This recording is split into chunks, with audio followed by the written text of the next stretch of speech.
Ron DeSantis needs to be the next president of the United States whenever he has an opportunity. He just put the beat down on the liberal media in this press conference like no other. I mean, he shut them up to the point where they had to change the subject. That's how bad he literally just fed them their lunch. It was amazing to watch. There was this story about, oh, look out for Florida. It's going to be the next big hotspot and all these people are going to die. I'm going to let this play out and I'm going to have you watch this and see how this guy absolutely decimates these people trying to catch him in some kind of a gotcha moment. So without any further delay, here we go.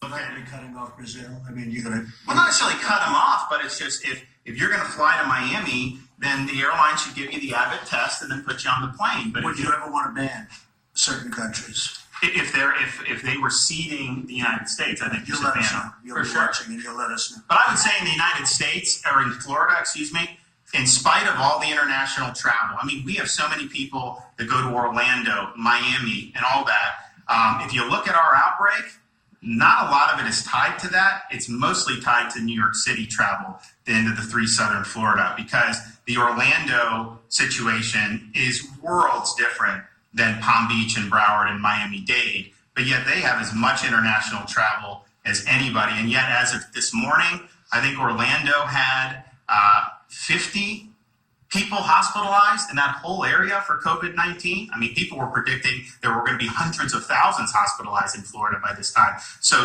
they've had a really modest outbreak. 50.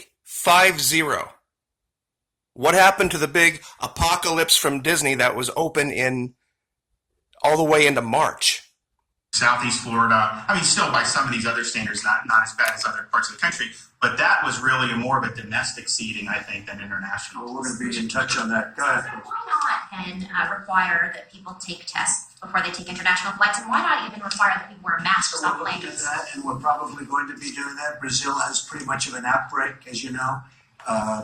They also went a different way than other countries in South America. If you look at the chart, you'll see what happened, unfortunately, to Brazil. So we're looking at it very closely, and we're in coordination with other governors also, but in particular with Ron. We'll make that decision pretty soon. All flights, all international Well, flights. we're looking at that. That's a very big thing to do. You know, again, So I did it with China, I did it with Europe.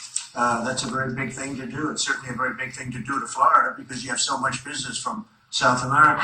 So we'll be looking at that. So to our Yahoo gentlemen, I just want to make it clear that South Korea's testing was 11 per 100,000, and we're at 17 per 100,000. All right. So Are you going to apologize, Yahoo? That's why you're Yahoo, and nobody knows who that anymore. Go ahead. Let's Based go, on the Jeff. numbers I've seen, That's why nobody knows who you are, including me. Go ahead. Mr. President, just check it again. You ought to get your facts right before you. Well, we have had Okay, well, your facts are wrong. Let's go. Just to clarify what you were just talking about, you're looking at cutting off more international travel from Latin America. No, we're talking to the governor. We're talking with others also that have a lot of business coming in from South America, Latin America, and we'll. I know there's a lot of stuff here that doesn't have to do with Florida, but just I couldn't cut it off right in the middle and jump through it. It's the way Hulu works. But just stick with me on this. They're going to try to corner him, and he is going to literally smack these people down like I've never seen. We'll make a determination. We're also setting up a system where we do some testing, and we're working with the airlines on that. Testing on the plane, getting on the planes. Virus test. It'll be both. And Governor DeSantis, you did face quite a bit of criticism for not closing your state as soon as some did. There was a lot of Look at attention. what have the results been. You look at some of the most draconian orders that have been issued in some of these states and compare Florida in terms of our hospitalizations per 100,000, in terms of our fatalities per 100,000. I mean, you go from D.C., Maryland, New Jersey, New York, Connecticut, Massachusetts, Michigan, Indiana, Ohio, Illinois, you name it, Florida's done better. And I'm not criticizing those states, but everyone in the media was saying Florida was going to be like New York or Italy.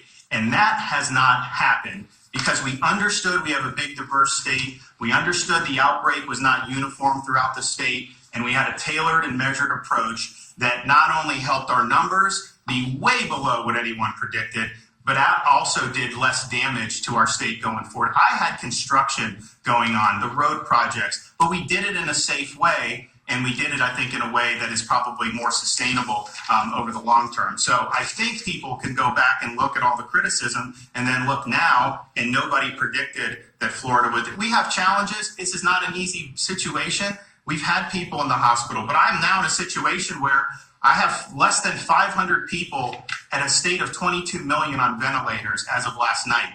And I have 6,500 ventilators that are sitting idle, unused throughout the state of Florida. And that's literally everything in a nutshell. Right there. He took these people and grabbed them by the neck and said, "You were so wrong. You were so unbelievably wrong. When you thought you knew it all. When you thought you had all the answers. When it didn't even make sense to logic." And in a state of 24 million people, we have more people in this state than New York has. We have more people in this state than New York does, including the city. And we have less than 500 people on ventilators. They talk about this big, oh, look at all these thousands of cases. Those are people walking around with the sniffles and people who are healthy. That number is everybody who's ever had it, ever in the history of ever. So, this is what needs to happen. I'm not trying to criticize the president here, but this is how the president needs to respond to the media. With facts, directly, shut the fuck up, you were wrong. And here's your giant Frosty cold glass, go away. Absolutely right. Orlando should have been zombie land if they were right. And Orlando has virtually nothing. All of the seeding that he was talking about, when he said this is a domestic issue, that's right. When Cuomo decided to run that draconian order out and everybody started bailing out of New York, he didn't shut the private airfields. And thousands of New Yorkers came down here and infected southeastern Florida. But you don't see it in Ocala. In a few minutes, I'm going to let this play forward. He talks about the villages. So my question is, you face that criticism, you have these numbers that you're sharing. Are you concerned at all about another outbreak coming this summer or this fall and not being ready for it? So of course, that's why the whole thing we're doing is, this is a novel virus. It's unpredictable. But we're in a situation now where we have so many more tools to be able to detect.